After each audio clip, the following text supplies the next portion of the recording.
Hey guys, in this video I'm going to try my hand at sculpting sort of a jet of flame. I'm currently working on a squad of Rubik Marines for my 1000 Sunz army, and I've got a few Rubik squads already, but I've never built a squad that only is equipped with flamers. So I want this one to kind of stand out, this squad to stand out, and I thought maybe having some gouts of flame coming from the ends of some of the barrels might be the way to do it. I've not done this before, but I have done similar things, so we're going to see how it goes, maybe a bit of trial and error. What I think you're going to need, as far as putties are concerned, is milliput. Anything will do. I use the standard one because it's quite readily available. Green stuff, unsurprisingly, as well as liquid green stuff. You can get this from Green Stuff World. It's quite useful. We're going to need paper clips, a couple of sculpting tools. Now the one that I use quite frequently, if it's not the standard sort of metal one, is, let's see if I can bring this into focus. There we are. So one side of this is kind of bladed, the other is sort of a rounded back. Now what that allows you to do is put some sort of neat lines in the putty, as well as rounding edges and things like that. So it's quite a useful one, and you can see it's been well used over the years. Other than that, a base or anything smooth that you can sculpt onto. Now this is an off-brand, what is it, 60mm maybe? The reason I've picked this is it's really, really smooth. Now what would make it a terrible base, the smoothness, because all the glue would peel off with the sand and what have you, it's actually going to be really useful in this video, I hope. If you don't have something like this, a regular base or anything would do. I suppose you could wrap it in cling film. We just don't want the green stuff sticking to it, which hopefully will become apparent later on in the video. So for now, what I'm going to do is take one of the paper clips and take off the plastic sheath, I guess. If you've got just standard metal paper clips, then you won't have to do that. But if we kind of just bend it out to a straight line, and then you can grab the clippers and kind of rotate round like so, and then hopefully, there we go. So I'm going to take off the whole of that and then kind of stretch that out into a straight line, as straight as it can be, and then see you in a tick. Right, so the first step is, well, I suppose cut your paperclip down to size. I've got this, I'm going to say 60mm again, but part of this is to hold and obviously pin into the barrel, and then the rest of it will be the flame. So I've kind of maybe set aside a finger's width to hold on to and eventually pin into the gun barrel. It'll be cut down a little bit, and then the rest of it will be the gout of flame. It's slightly kinked because you're never going to get the paperclip sort of like completely straight, but that's fine, I think. We'll see how it goes. As for milliput, we're going to use this first. If you've not used it before, you need to cut equal parts of both putties and then mix it together until it's a uniform colour. Let me just grab and kind of eyeball this a little bit. Some of the wrapper included in that. There we go. And then same for this. So I normally find that if you roll both of them up into a ball before you mix, it's easier to gauge if it's roughly the same size, which it is. So they'll just be mixed together until a uniform shade. You don't need to see me do this, so let me just skip ahead. Right, so now that we've got our mixed milliput that's the same colour, we're going to pinch off an amount that we think is going to be long enough when rolled out into a snake to cover the majority of our paperclip. Right, so we can kind of get it roughly in the shape of our fingers, and then move down, we can then start rolling it into that sort of long sausage snake shape. Again, we want to try and make sure that the majority of the paperclip is covered, leaving yourself enough room for the eventual pinning and what have you. We want to get it roughly the right shape before we throw the paperclip in it. There we go, it's probably enough. Shaking the camera as I go. Right. And then once we've got that, we can kind of press the paperclip in. Like so. Kind of peel it off. Right. And try and wrap it round. This can be difficult because obviously getting the milliput to stick to the metal is challenging, which is actually the whole point of this first step, because when we eventually start putting green stuff on it and what have you, And we've actually got something for the green stuff putty to adhere to. So there we go, the paperclip is pretty much hidden. Right. So then we're going to return to kind of rolling it out. And now what we want to try and do is make sure that it's thinner this end than that end. So the jet of flame is obviously increasing in size the further away from the gun barrel. There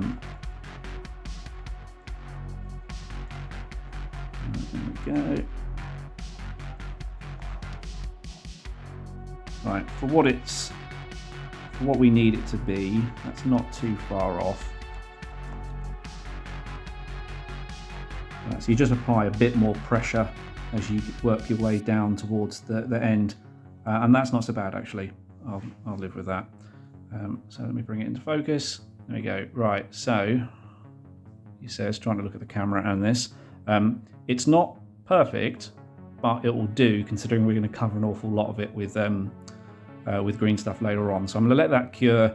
Milliput I think cures in a few hours, but I normally, just because of work and family life and what have you, I'm going to park this until tomorrow and then come back to it and begin stage 2. But before we move on, we need to go back to obviously the putty that we haven't used. Now, for this project, none of it is going to go to waste. So anything that you've mixed up and not ended up using, we need to turn into loads and loads of different balls, spheres. So just pinch out an amount. It all has to be random. And we want various sizes from small to slightly bigger. And just roll them into little spheres. Right. And again, for all of the putty throughout this whole process, even when we get to the green stuff, we want to create ourselves a load of these spheres, which will become apparent later on in the video as to what we're going to use these for. But yeah, effectively just don't waste your putty because there's no sense specifically going and creating these balls. You might as well just use up what we're not using with during the rest of the creation. So yeah, we don't need to watch me do all this, but yeah, I'm going to turn this into various different sized spheres and then see in a sec. Okay, so now that we've got this all dried and cured, we can begin the next step. Now I think this might turn out to be a little bit too big for what I plan on using it for, but nevertheless the process should be the same, and if need be I can just make another one that's slightly smaller, but for now let's continue. So what we're going to need to do is mix up some green stuff. So just like the milliput before, we're going to need equal parts. I'm probably going to need more than this, but this will just get me started. If you do buy green stuff that is kind of joined together, so the blue and the yellow is actually attached in the same packet, it might be worth buying the green stuff that's actually separated, because what you find is if the blue and the yellow is actually resting next to each other in the packet, you get like a cure running along the join, and then every time you mix something up, if you ever find like a little square inside the mix, that's the cured section where the yellow and the blue is actually joined. So I've started buying the green stuff that's separated like that. But yeah, I need to just obviously mix this up to a uniform colour, green, unsurprisingly, and then we can go from there. So okay, so this is where the base comes in. So I think I've mentioned before, we needed something that's really, really smooth to sculpt onto. Now, if you've ever tried sculpting flames before, or anything really, you need something to press against. You know, if you were just trying to sculpt the flames on top of this with nothing behind it, every time you push it one way, you're going to need to push it the other way, and it's just never going to work. So what we're going to do is sculpt one half of the flames against this backboard. Because it's super smooth, it should just pick off once it's cured, and then we can turn it around and sculpt without the base, but obviously we're then pressing against the cured putty of the one side of the flames. So I'm just going to try and eyeball this a little bit to begin with. I think I'm going to have that as the bottom. So let's just start kind of at this point. Obviously the green stuff is what's holding the milliput rod to the actual base itself. So I'm going to start with something that looks a little bit like this, and I'm going to use the metal tipped tool firstly to just join it in. And if you've got a pot of water, I do off camera here, it's going to be really useful, because obviously you don't want the sculpting tools sticking to putty. So again, I'm just trying to visualize the jet of flame. Obviously this is the gun barrel end, so everything's going to be pushing forward like so. Once I've got it roughly joined, we're going to then put sort of furrows in it like so.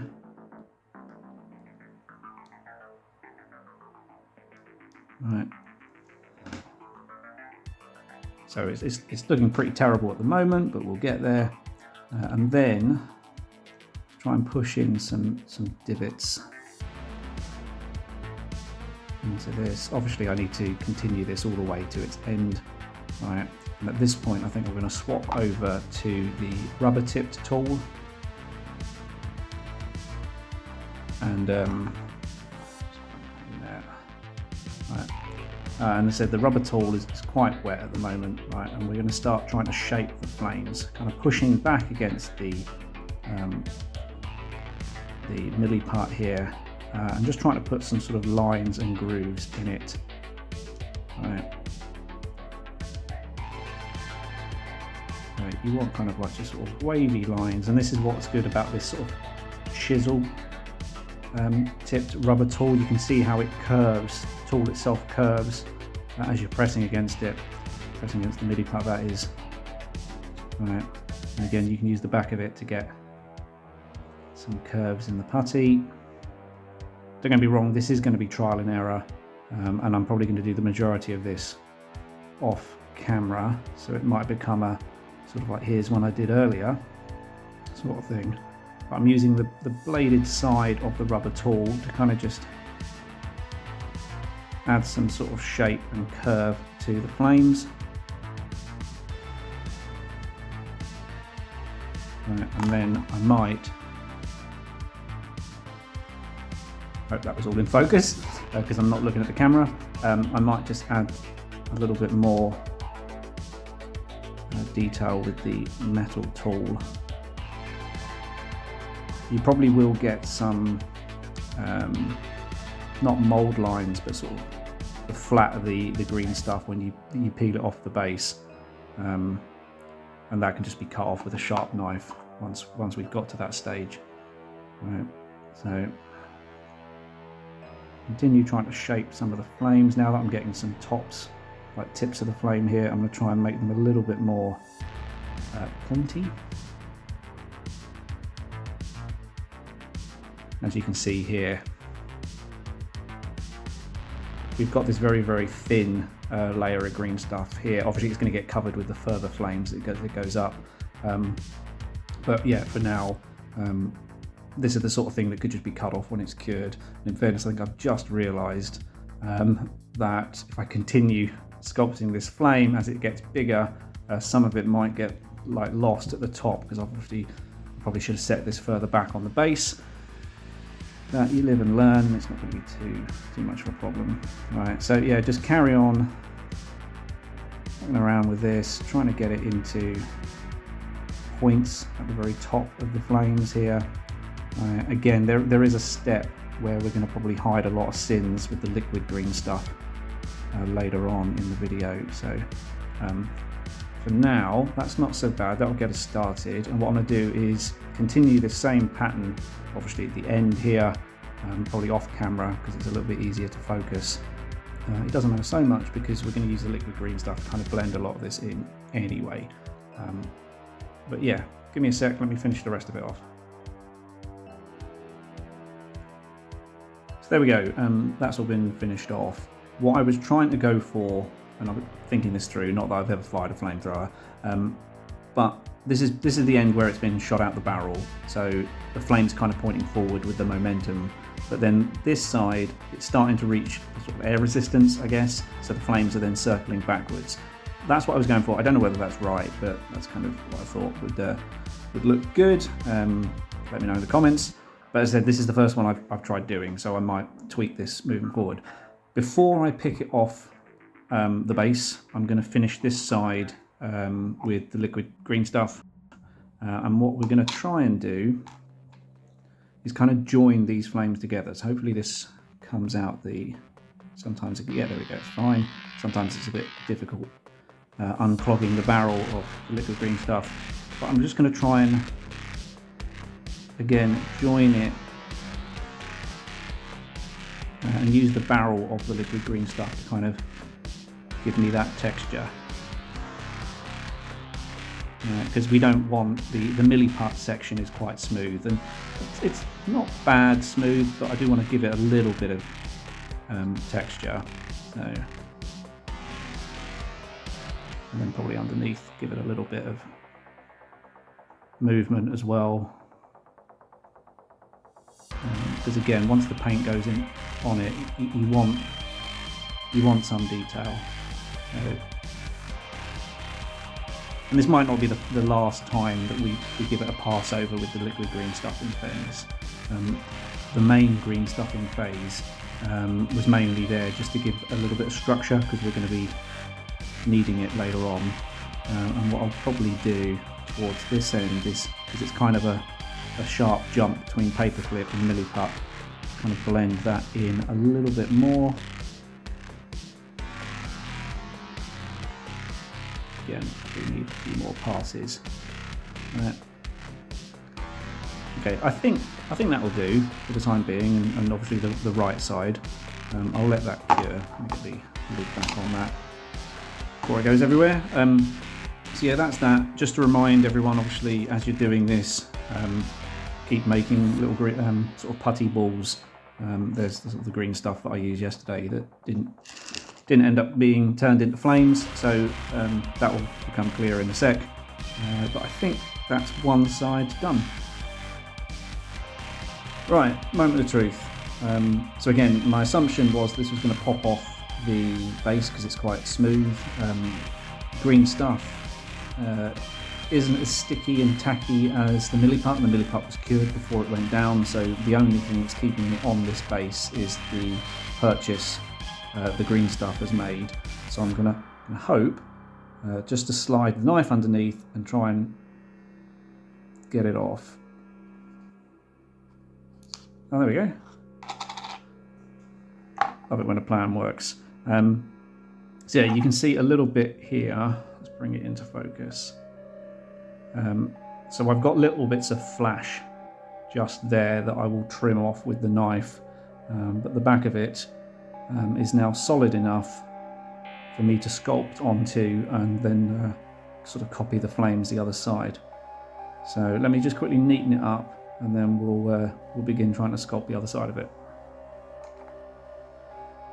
Okay, so I've trimmed up all the sort of flash around the backs of the flames. So now obviously we just need to begin work on the other side. First thing I need to do is attach it to something that's going to make it a little bit easier to hold now that it's off the base. So I've got this old piece of cork, and I've drilled a few holes in it, and what we're going to do is just going to stick it in there. The super glue can sort of break off, so once it's ready to come out, because obviously we still need this part of the paperclip to eventually pin into a gun barrel, so we don't want to really ruin it. But I found that if you put a little bit of super glue in, it holds enough just to well, hold it. But then once you finish, you can kind of twist and break the super glue, and then you've still got that end. So I've got some budget super glue here because it doesn't really matter. I'm just going to add a little bit to the end and stick it into one of these. Well, you don't need a pre-drilled hole, but I've got a hole in here already because it's soft enough that you can push in. Now once that's set, that's something solid enough for me to hold, and also when it's curing, I can put it down and not have to worry about it. Right, so the green stuff, this time I'm going to add more yellow than I'm going to add blue. Right, the blue, if I'm not mistaken, is the hardener. If you mix equal parts, you get sort of a consistency like we've used before, but because I don't want this twisting around and breaking the super glue bond here, I'm going to use quite soft green stuff. So therefore more yellow. It's going to be more sort of malleable, and then it's not going to resist so much as I'm pushing it around. So let's go with this, and then less of the blue. All right, so it's probably in this regard 2 parts yellow, 1 part blue. That's roughly what I'm thinking. It's going to be a longer curing process, but again, I just don't want it being so stiff that I have to put lots of force behind the sculpting tools and sort of twist and break this, because the worst thing to happen is actually to break the green stuff off the millipup. It wouldn't be the end of the world because you could just sort of glue it back and then, you know, what have you, but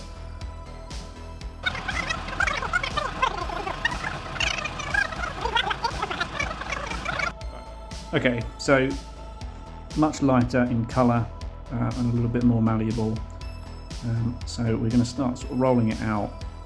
Now, you might have sort of realised so far, but because we have sculpted half of the flame, but the central core wasn't half, it was like a full sort of cylinder, the fire is kind of offset over to the right a little bit. So I'm not going to apply too much on this side, just to kind of balance it out. So I want this kind of somewhat thin. I'm trying to put it in my fingers to begin with, give it a right sort of rough sort of shape. And then with the metal tool, we're going to blend the underside back into the millipup. Right. And then we're going to try and flick some of this out to the existing flames. Yeah, so once again, I'm going to do the sort of this end of it and probably do this end off camera so I don't have the camera right in my face when I'm trying to see what I'm doing. Right, let me get the rubber tool. This one definitely needs to be wet. And there we go, right in the paint water. That's why it's odd colour if it's coming out on the camera. And again, we can check the other side of it to kind of push back in and keep those same sort of flame shapes both sides. Let's try and I was about to say, why is that black? I was using black weathering powder yesterday. There we go. Got some black weathering pigment in the green stuff. I'm trying, when I use weathering powder, I kind of just scoop a load out of the pot and then sort of like mix it down, water it down. And I clearly used my sculpting tool last night when I was scooping a load of weathering powder out of the pot. So there we go. Doesn't matter, it'll be painted in the end. Right. Now I can kind of soften some of the hard lines I've just put in with the metal tipped tool. Right, so in fairness, I don't think you can go too wrong sculpting flames like this. You just need to put lines in, really. Paint will do a lot of the work, which I should get onto towards the end of the video. Right, okay, apart from the weird weathering pigment, it's not so bad. Again, I'm using kind of like the end of the sharper end of the rubber tool to kind of make those lines, making sure I push up towards the end of the other half of the flame. And then of course you can use the flexibility of the rubber tool to kind of then put a little bit of movement in those lines. Right, so was that in focus? Who knows? Can I get this in focus? Yes. So there we go. That's the other half of that side done. So what I'll do is I'll finish this end off the camera, and then we can go back in and just do the liquid green stuff in the same way that we did the other side, just sort of blending it in. And then we're almost done with the flames, and then we can go on to what I'm going to be using the balls for, if you want. I think it's an optional stage, the more I think of it. Right, there we go. See you in a sec. So there we go. Didn't take too long. Is it perfect? Probably not, but it will do. And again, the paint job will hide a lot of the sins So all we need to do now is just join in the bottom of the flames with the milling puck with the liquid green stuff again. Right, so is it going to come out the tube this time? There we go. Right, so just as I've done before, just sort of join those flames in. I think hold it the other way around. Right, and then kind of flick it towards the direction of the flames we've thrown in. In fairness, I've kind of left a few spaces here, so I'm going to be a little bit more heavy-handed with the green stuff, liquid green stuff on this end.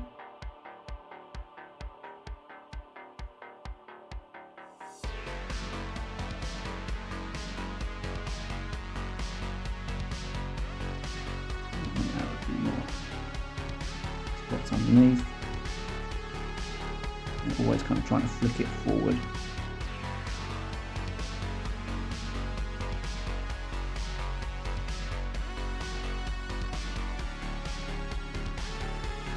And sometimes sort of grab a sort of direction of it and then flick it up with the nozzle, trying to get little points. I've explained that well at all, probably not. Right,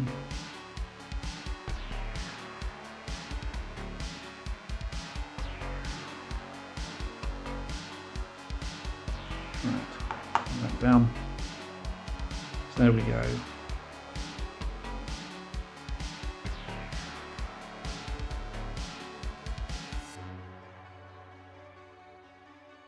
And then again, as I said, with the cork base, you can just let it freestand and not have to worry about it so much. And then again, with the last of the green stuff, I continue making a few more of these balls. In fairness, I probably need to make a few more than what I've already got, because what we're going to end up using these things for is the smoke, which I will do next. Right, so with both sides of the flame all done now, we can move on to the smoke, which is why we've been making these putty balls up till now. The basic principle is to glue a series of these balls to the tops of the flames here, the highest flames, and then sort of angle them backwards. So as the flame is rushing forward, the smoke is kind of trailing behind it here. And we're going to start with the smaller balls here as the smoke is quite small, and then the larger balls towards the top where the smoke is then billowing outwards. Right, so that's the idea. So let's try and glue some of these on. So I've made quite a few different sizes of balls, as I said, because we want some smaller ones, some larger ones. And the toothpick comes in handy because when applying super glue to something this small, you don't want to apply it directly to these because you're going to get it all over your fingers. So the trick is to put a small amount on the end of one of these, or anything, paperclip. I've got this, obviously, cocktail stick will do. Right. Just make sure it's in focus. Right, I'm going to grow. Just put bit there, and then one of the smallest ones, we're going to be very, very careful. It says, right, like so. Now it's in focus. Right, so it's a bit painstaking because you're going to keep building this up, and it's going to be random how they all fit together. So let me do a few of them. I'll come back to the video, show you how I get on, and then I'll finish it off and then show you kind of the stages.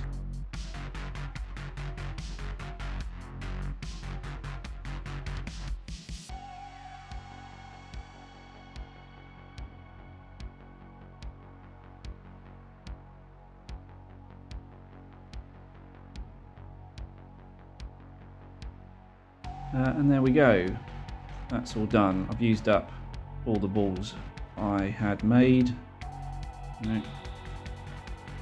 So effectively the framework, I mean the bulk of the smoke is done, but the framework is finished. There's one more thing I want to do, and that involves using the liquid green stuff. Now, so one more thing needs doing. I'm going to use this for two different purposes. Right, one, the gaps in all of the smoke needs to be filled in. What I'm going for is obviously a cloud, so we can't have all these gaps in between all the balls, so it's going to be a bit painstaking, but I need to try and fill them in. And two, at the bottom, all of the flames need to kind of lick up around the smoke. So, let's see, is this going to come out? It is. Right, so, bring this bit closer, make sure it's in focus. In between the smoke, it's not too difficult, right? You're just kind of blending it in, squeezing it in between, and kind of making sure you don't lose the spherical nature of what you've done, right? Okay, and then with the flames, let's try and make sure I'm in focus. Right, we're going to just build up and hit the camera with the back end of the green stuff.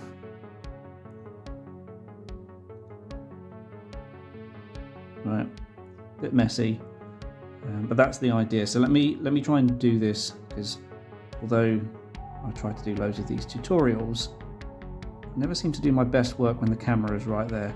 Right, so he says he brings it out of focus. So let me fill this in, and then I'll show you what I've got.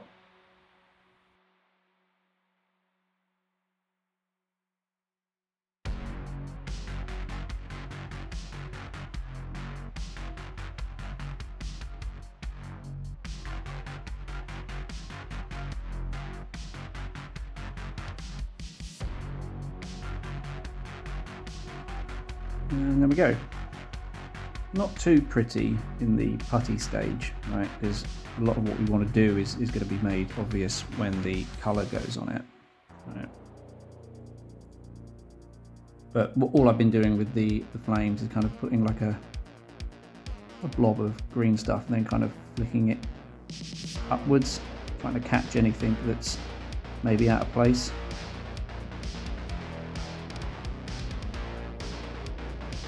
So just trying to blend it together. So I'm broadly happy with it, at least for sort of a tutorial piece, I guess. It will hopefully become a little bit more apparent when the paint goes on, which will be the next bit of the video. I mean, if you've got this far, then you're either committed or you're going to stick with it out of morbid curiosity. But yeah, that's the sculpting part of the tutorial. All I need to do now is make my Rubik Marines and pin this into the barrel of one of them. I have to say though, there's a little bit of weight to this, so I'm not going to be surprised if the Rubik Marine this gets attached to is kind of a bit top heavy, falling over. So in that case, what I'll probably do is glue like a penny or like a metal washer underneath the base, just to increase this sort of like center of gravity, making it stand, whatever the technical term is. But yeah, that's the conversion work done, and I will see you in a few seconds for the painting. But for me, it'll probably be another couple of weeks before I get around to finishing the building of these guys. It was actually several weeks in the end, but my squad of Rubik Marines are all done. The only thing left to do on all of them is the flames, so we can actually move on to the painting part of this video. I do want to address, however, because I think I said it a few seconds ago in this video, but the center of gravity was affected by the jet of flames. It doesn't weigh a huge amount, but in comparison to a mini, it weighs enough to knock him over. So just as I mentioned, I did put a couple of washers, stuck a couple of washers underneath. The stones on the base, they're actually stones, not cork like I would normally use, so anything just to help him stand. He does stand absolutely fine on a flat surface, which is good for me because most of my miniatures just stay in the glass display cabinet, and that's about it. But if you were taking him to a game, maybe if the terrain he's standing on isn't perfectly flat, you might have some issues. So again, just factor it in, think about the weight of your base, see what you can do to kind of weight it down. Or if you are doing something like this size, if it's out the side of a tank or something, then obviously there's no problem. But yeah, I just wanted to address that. So for the painting part of this, I've obviously base coated this all white. I actually masked them all off and sprayed that part white and just picked up a little bit closer to the barrel. So then we can begin putting some paint on this. So the paints we're going to need in this video are White Scar, Dorn Yellow, Lugganath Orange, if I've said that right, Trollslayer Orange, we've got Evil Sunz Scarlet, Khorne Red, then the Vallejo Fluorescent Orange, we've got the Contrast Magmadroth Flame, and then for the smoke what we're going to need is, I was about to say Chaos Black, Abaddon Black, we've got Stormvermin Fur, and Dawnstone as a layer. And for the smoke, what you're probably going to need is a bit of sponge, anything, just to apply that later on. But we'll touch on that towards the end of the video. First step over the white is to apply Dorn Yellow.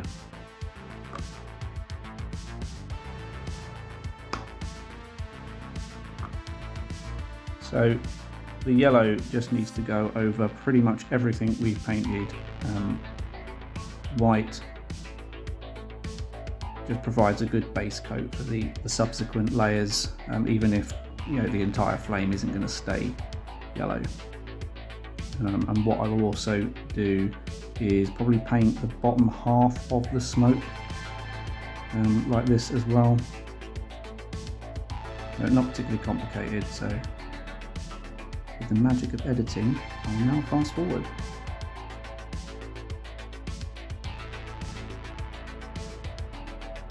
Right, so with that first yellow stage dry, we're going to now mix up some Dorn Yellow and some of the Lugganath Orange. This mix needs to be predominantly yellow with just a little bit of the orange thrown in. Right, so let's move them out of the way a sec. So let's get some orange and then a bit more of the yellow. More yellow, I think. Just a dab of water just to thin it down. So then what we're going to do with this on the flames is start sort of picking out the top sections, right? So all of this is you can be quite messy with it. It doesn't really make a huge amount of difference at this point. Right, so we're just going to leave a little bit of the yellow at the bottom, but predominantly coat this in this Dorn Yellow, Lugganath Orange mix. Yeah.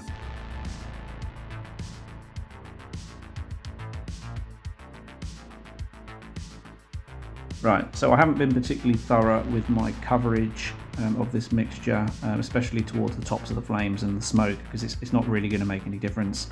And the paint is still a little bit wet, but again, it doesn't matter because it will just help us wet blend everything together. And I'm now going to move on to just Lugganath Orange on its own. Now, my Lugganath Orange is quite old and it's probably not got a huge amount of life left in it, so let me just add some water into the top. And then, just like we did before, leaving a little bit of the previous layer, the sort of yellow and orange mix, and then going to blend this into the tops of the flames.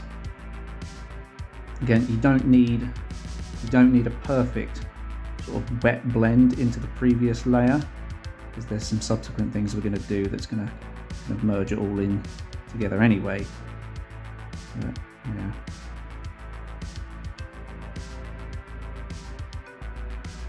And I'm going to paint elements of the smoke with this for no other reason, just to give it a little bit of a uniformed base for the sort of subsequent stages. Right. But if you've missed a little bit and left it yellow in the recesses, that's absolutely fine. Where a lot of people get flames wrong is painting it lighter as it gets to the top. Fire is actually darker towards the top of the flames, so any recessed areas being lighter, perfect, and we're going to address that anyway in a few seconds.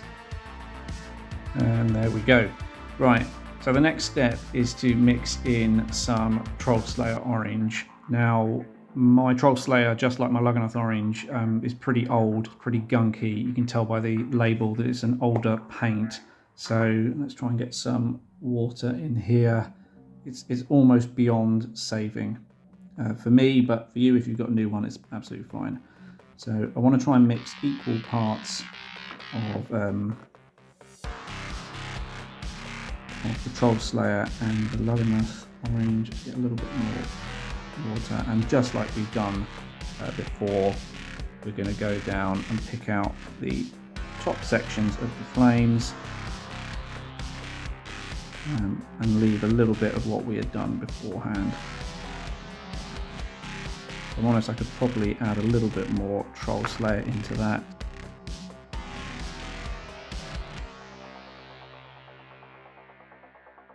As I said, at this point it's still quite a rough stage. You don't have to be precise here.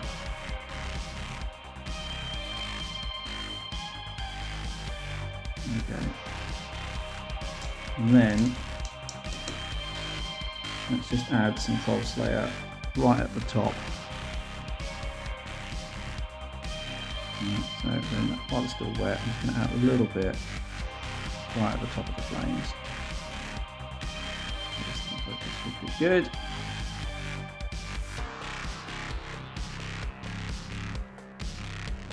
And then kind of brush it past, like so. And the right way around. Right, so that's what we've got so far with the oranges practically done. Let me do the other side and then we'll move on to the reds. I'm now going to swap to a slightly thinner brush and mix some of the Troll Slayer Orange with Evil Sunz Scarlet. Most of this needs to be orange, only a tiny fleck of red added, because the red will otherwise sort of like dominate the whole shade. Again, unfortunately my Troll Slayer is almost out, but it'll survive long enough for this video. So just the tiniest amount of red and a little bit of water to the mixture. And at this point, rather than just kind of spreading it haphazardly, I want to start now picking out the flames. So going back to some of the more pastel layers, maybe even the Lugganath stage, Lugganath Orange, however you say it. And yeah, just picking out the edges of those flames.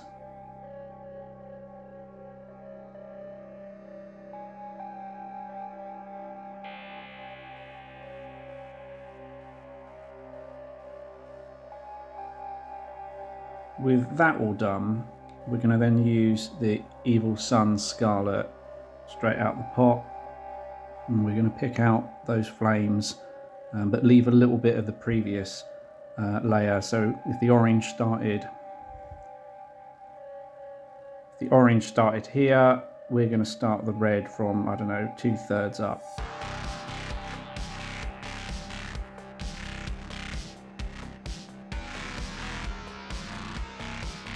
If you make a few mistakes at this point, again, it doesn't really matter. Flames are somewhat forgiving, but yeah, we're just going to go and pick out the top 2/3 of each flame.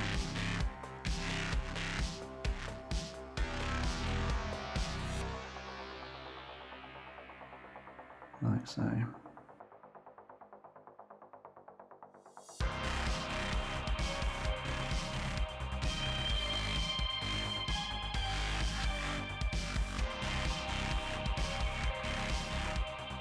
There we go.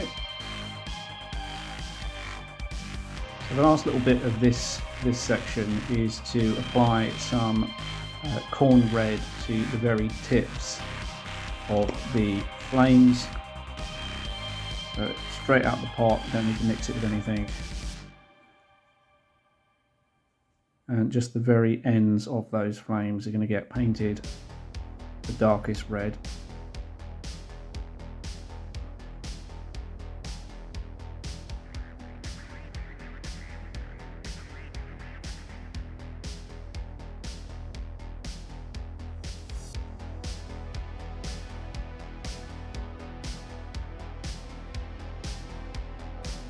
I'll finish the rest of them off in a sec. The other thing I do at this point is just water down the Khorne Red so it's quite thin, and then coat the sort of like smoke that we have been painting orange and yellow up until this point. So let me finish both of those off.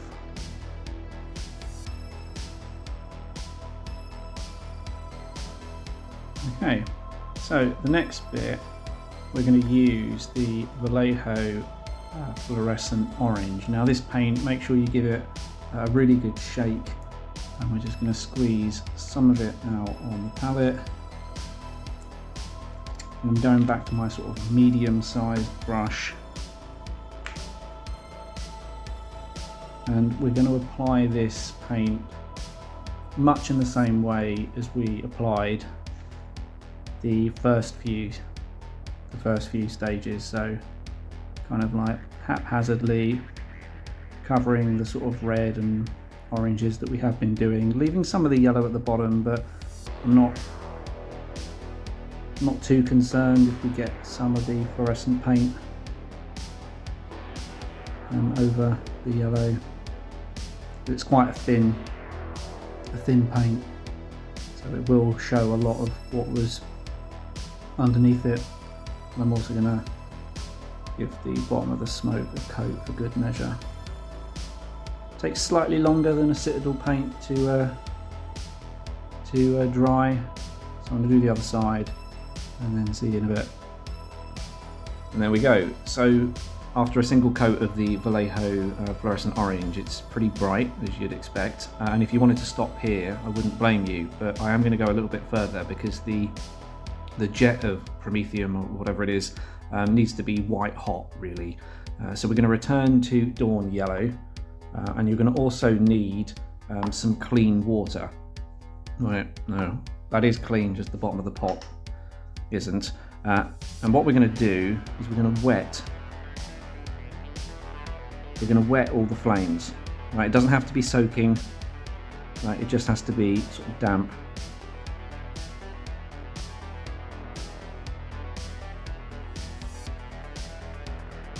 So the idea is to thin down your Dawn Yellow, and then what that will allow us to do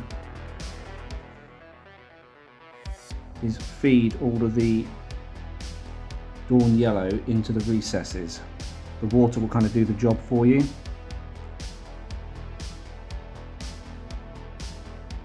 Just like so.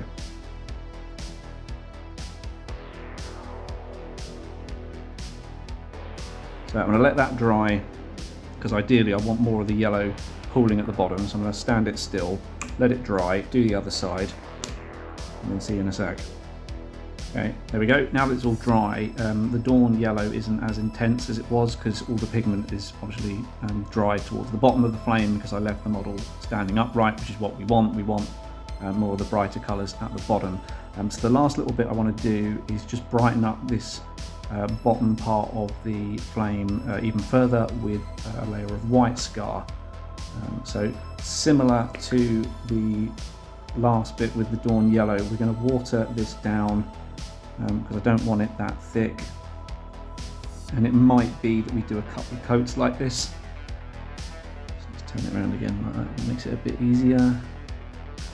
And we're just going to apply it at the bottom. Like so. As I said, I think I probably will need a couple of coats on this. And just like the last step, I'm going to leave it sort of standing upright. So then the white will pull obviously at the bottom if it's stood upright, but my camera is directly above it. So I'll do one coat. I've done one coat. I'll let it dry, see what it looks like, and then maybe do a second. Okay, so that's the first layer of white dry, and yeah, I am going to add another layer to that. But first, I do want to pick out some details with the white, namely the very start of the flame jet. This will definitely be like a solid white here.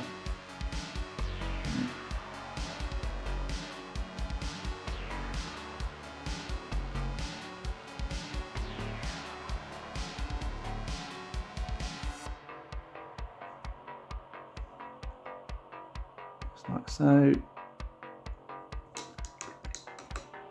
Let's go back to my slightly bigger brush and water some white down.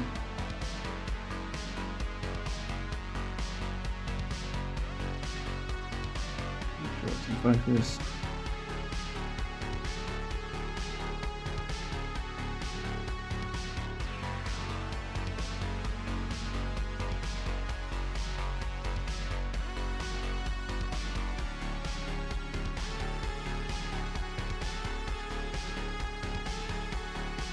Okay, right, let's leave him freestanding again. We're almost finished with the flames.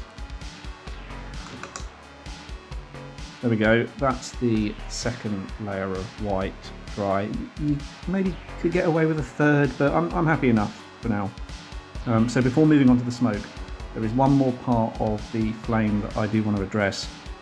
And I know I didn't mention these colours at the beginning of the video, I lied. But I'm going to pick out the little pilot flame, I think in some light blues. So I have got Temple Guard blue and what we got there, Baharroth blue. So starting I think with the lightest shade, let's mix some Baharroth blue into some white scar. We don't need it much here at all.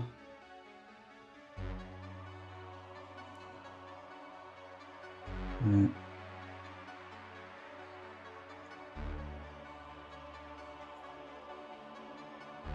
Just like that. Then I'm going to use some of the Baharroth blue above it, trying to pick out the top, just trying to do a small V really. Same thing here, small little V. And then with the Temple Guard blue,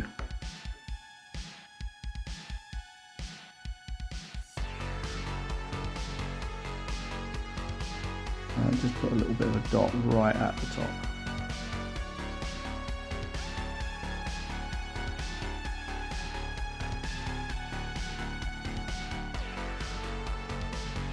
There we go. So spin them around. That is the flame, which means, that's the flame done, which means we can now move on to the smoke. So for the smoke, we're going to break out the Abaddon black, and mostly this will be painting the smoke black, giving it a black base coat, but the spheres, the balls at the bottom of this sort of plume of smoke, let's pick this one here, I want to paint the top half of it black. So imagine the equator line,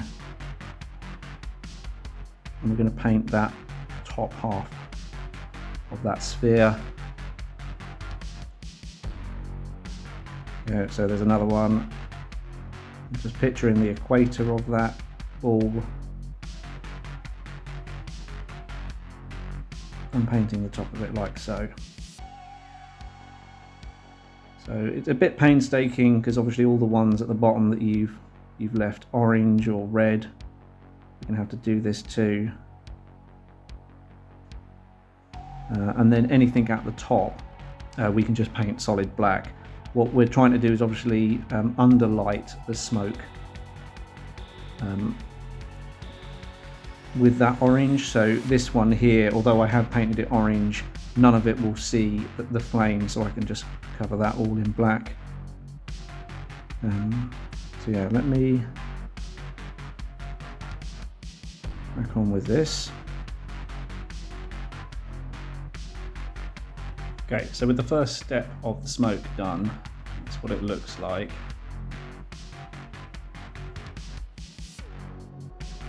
And then we can move on to the grey stages. So I'm going to begin with Stormvermin Fur.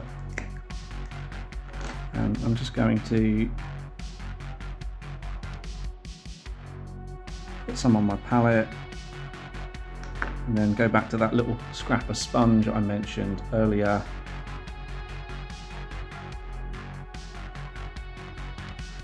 And we're just going to sponge over the smoke.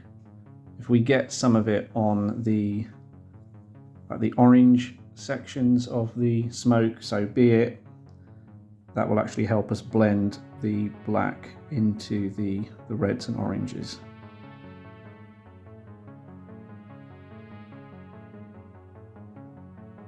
So, as this is a focusing nightmare for my camera, I'm going to do this and then see you in a tick. There we go. And then I'm going to do exactly the same thing, but with the Dawnstone, right, just to add a little bit of extra highlight to the top of that smoke.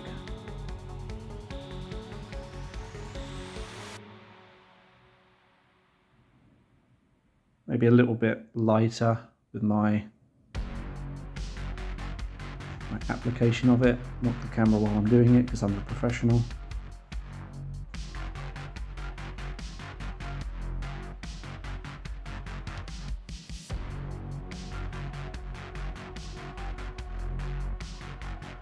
Right, back into focus. There we are. So you can carry on doing that until you like the outcome. You might want to add some non-oil to the top, perhaps, if you want to darken it down. It really depends on what you're going for. But before I call it finished, let me get back to the Khorne Red. Because we've sort of put grey stipple over the tops of some of the flames, I just want to pick out these bits again.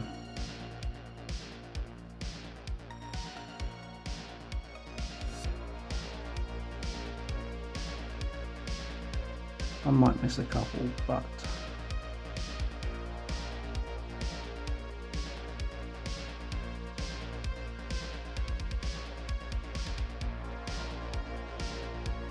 okay, now I appreciate this video is almost an hour long at this point, but there's one more thing I want to try, and that's to give the actual figure some lighting effect, being this close to a jet of flame. Now I've done this before with greens, so I can only assume it's going to work with oranges. So let's have a look. First thing we're going to need is the Lugganath orange again, and your finest brush. What we're going to aim to do is edge highlight the sections that are either closest to the flame or you think the light would be touching it. So the edges of this sort of like Zeech, eagle thing, whatever it is they've got on the end of their flamers.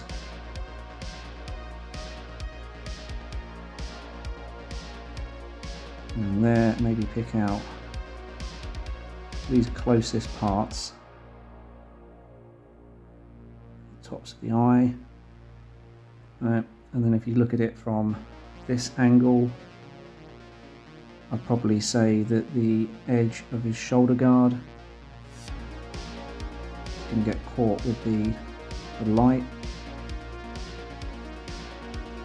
Yeah, maybe the tops of that there. I probably will light the face a little bit, so the edges of this brow of his helmet.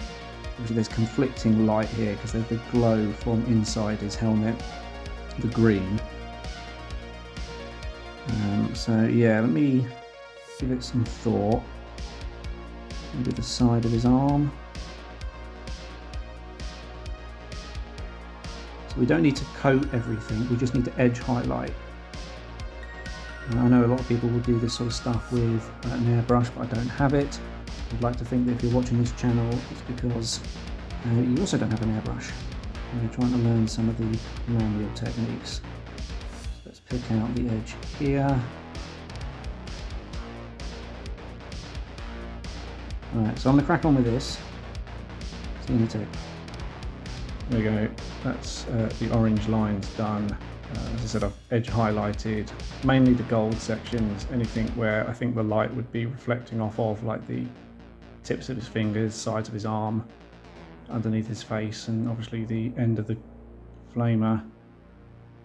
So for the next step, we're going to need white scar, and we're going to edge highlight again, but this time just the very edges of each of the sections. Let's spin them around. So the orange starts about here, so I'm going to do just a little bit in the middle.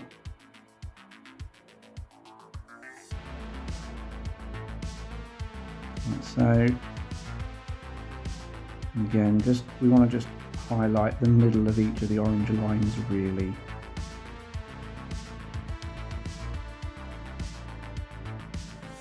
Move over to the flamer.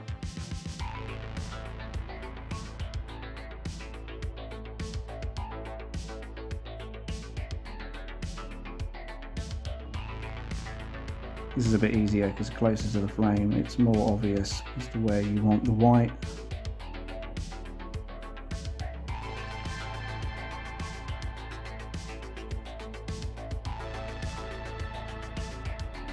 So again, give me a couple of moments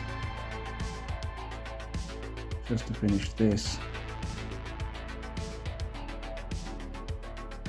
Okay, hopefully where I've added the highlights is a bit more obvious now that the white is there. Next step, we're going to use the Magmadroth flame, but because it's a contrast paint and we really don't want it blotting out everything we've just done, we're going to thin this down just a little bit with some water. Right. And then we're going to go and pick out all of those highlights, and also spread the Magmadroth further than the Lugganath went. So we're now applying not just the Magmadroth flame to the bits we've highlighted, but a little bit to the places we haven't as well.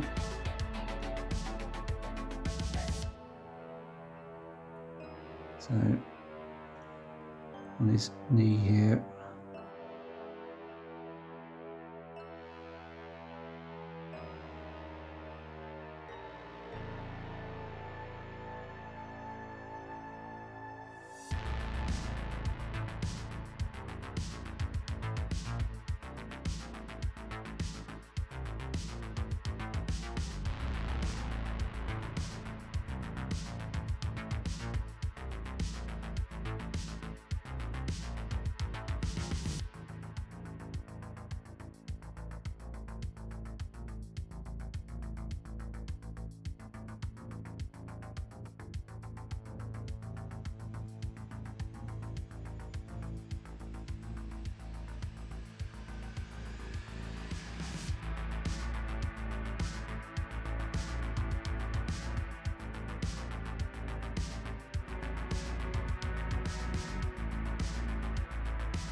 Okay, so with that done, the last thing we need to do is apply a little bit of the fluorescent orange from Vallejo.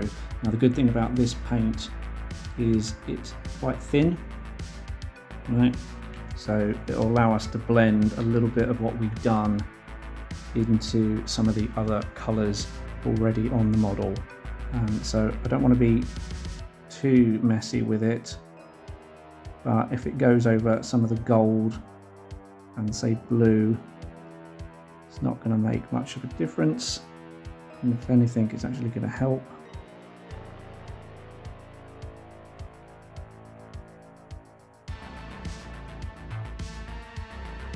And as for the end of the flamer,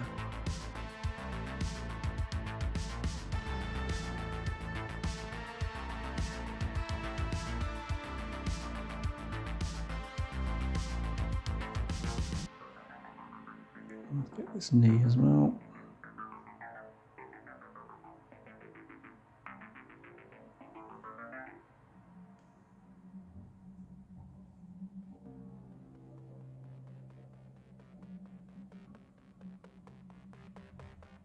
Right, so let me crack on with this and allow it to dry, and then we'll give a final verdict, I suppose.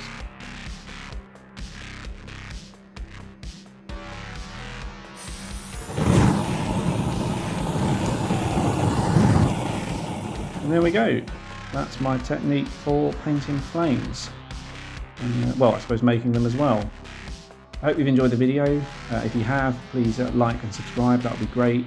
This has been the third video in a little mini-series based on special weapons, with the other two being plasma guns and melter guns. So I will leave those linked to the end of this video as well if you're interested. If you can share this video within your community, that would be great, because that will really help the channel grow. But until next time, guys, thank you very much for watching, and I will see you in the next video.